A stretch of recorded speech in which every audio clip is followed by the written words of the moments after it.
हम दुख को भुलाने के लिए कोई नई कल्पना कर लेते हैं ताकि दुख भूल जाएं, और सुख की एक कल्पना कर लें ताकि हमें सुख लग जाए, भले ही उसमें है या नहीं, लेकिन हमें लगे कि वो सुख में हूँ ताकि मैं दुख भूल जाऊँ।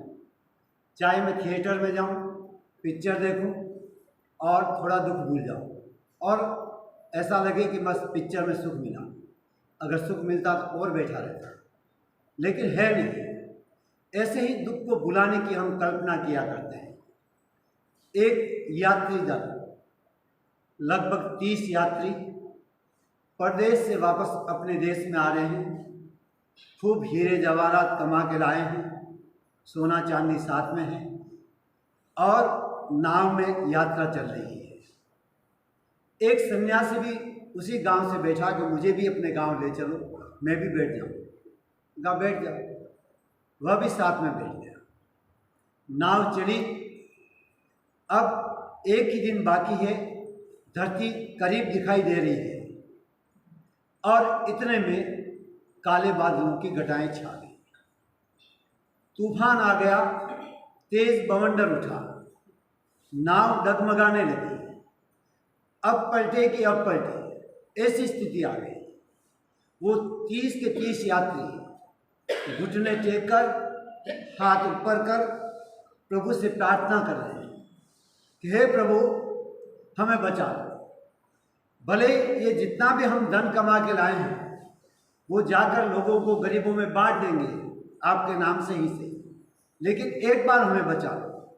यूँ प्रार्थना कर रहे हैं और गहरी प्रार्थना में है, और सन्यासी को कह रहे तू आराम से हंस रहा है, अरे भाई तू भी जाएगा हमारे साथ में, और तू सन्यासी है, भगवान तेरी प्रार्थना जल्दी सुनेगा, इसलिए तू भी प्रार्थना कर।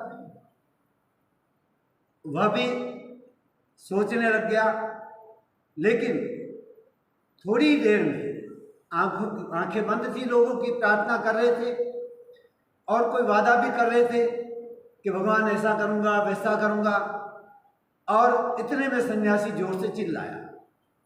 सन्यासी ने कहा कि खबरदार झूठे वादे मत करना, क्योंकि धरती नज़दीक दिखाई दे रही है, हम पहुँचने वाले हैं।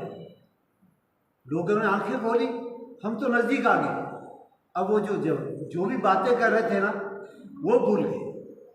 अब तो बस घर जाके कल्पना है कि उन पैसों का क्या करना है। लेकिन एक उसी गांव का धनी व्यक्ति, उसने वादा कर लिया सबके सामने, कुछ भी हो प्रभु, मैं अपना घर बेच दूंगा और घर से जितने पैसे मिलेंगे वो पैसे मैं गरीबों में बांट दूंगा। अब क्योंकि सबके सामने उसने वादा किया है, लोगों ने कहा तुम तो उस पर सन्यासी ने कहा कि ये कोई ज़्यादा परेशानी में नहीं है, भले अपने को लग रहा, लोगों ने कहा ये परेशान हो गया, अब उसने वादा कर दिया, उसको देना पड़ेगा, तो ये परेशान लग रहा है, दुखी लग रहा है।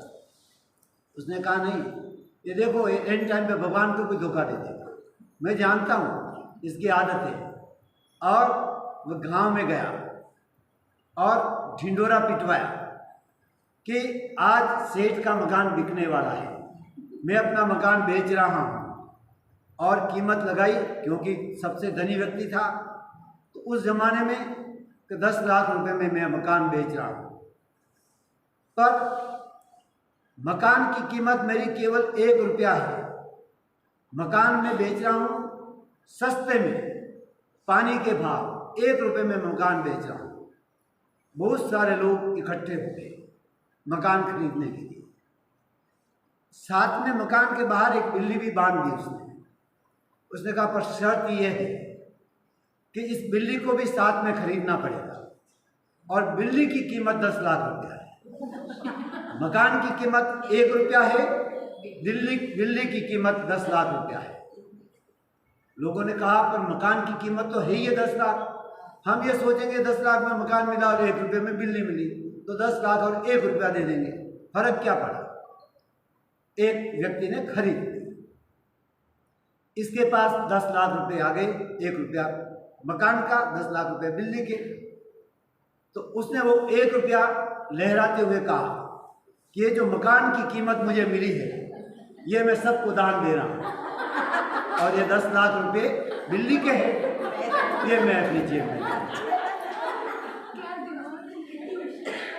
ये धोखा देने वाली बात, भगवान को भी धोखा देने वाली बात। भगवान से वादा किया उसने, तो मकान से जितने पैसे मिलेंगे मैं सब गरीबों को बांट दूंगा। अब वो कह रहा मकान से तो मुझे 1 ही रुपया मिला, और वो 1 रुपया दे दिया। वह उस समय भी दुखी था जब वह भीतर नाव डगमगा गई, लेकिन जैसे ही बाहर आया उसने वादा कर लिया कि मैं मकान बेचूंगा, तब भी दुखी था। पर दोनों ही समय वह दुख को भूलने के लिए दूसरी कल्पनाएं करता है, सुख की कल्पना करता है। अब ये खुश है कि 10 लाख मेरा गया कुछ नहीं, 1 रुपया ही गया। 10 लाख में मकान 10 लाख में गया है, नाम 1 रुपये का हुआ है। तो इस प्रकार हम दुख से बचने के लिए सुख की कल्पना कर लेते हैं और बार बार भगवान से यही प्रार्थनाएं किया करते हैं, और जैसे ही काम हुआ और भगवान दरकिनार हो जाता है। फिर भगवान से क्या काम, क्योंकि काम तो हमारा जो था वो हो गया। और फिर उसमें कहते हैं कि ये तो उनसे शायद नहीं हुआ होगा, मैंने एक और दूसरी बात भी कही थी, शायद उसने की होगी। अब वो अपनी बात को बांट लेता है। तो हमें प्रार्थना करनी है तो गहरी प्रार्थना। किनसे प्रार्थना कर रहे हो? जिनसे आप प्रार्थना कर रहे हो उनको अपने मन में बसा लो। कहाँ बाहर बसा के रखा है? इसीलिए आप प्रार्थना नहीं कर पाते कि जब उनको बाहर ढूंढने जाते हो और उनका धोखा दे देते हो। स्वयं को तो कम से कम आप धोखा देने से बचोगे। इसलिए भीतर झांको और अपने परमात्मा को भीतर ही ढूंढो। परमात्मा भीतर अगर पा लिया तो आपने सुख पा लिया। और वही व्यक्ति कह सकता है मैं सुखी हूँ जिसने भीतर झांका। बाहर जिसने झांका वो कितना ही कह दे मैं सुखी हूँ, दुख उसके पीछे लगा ही रहेगा। और उसे, जबकि जो सुखी व्यक्ति है वह यह जानता है कि दुख बाहर ही बाहर है, मेरे भीतर तो है नहीं।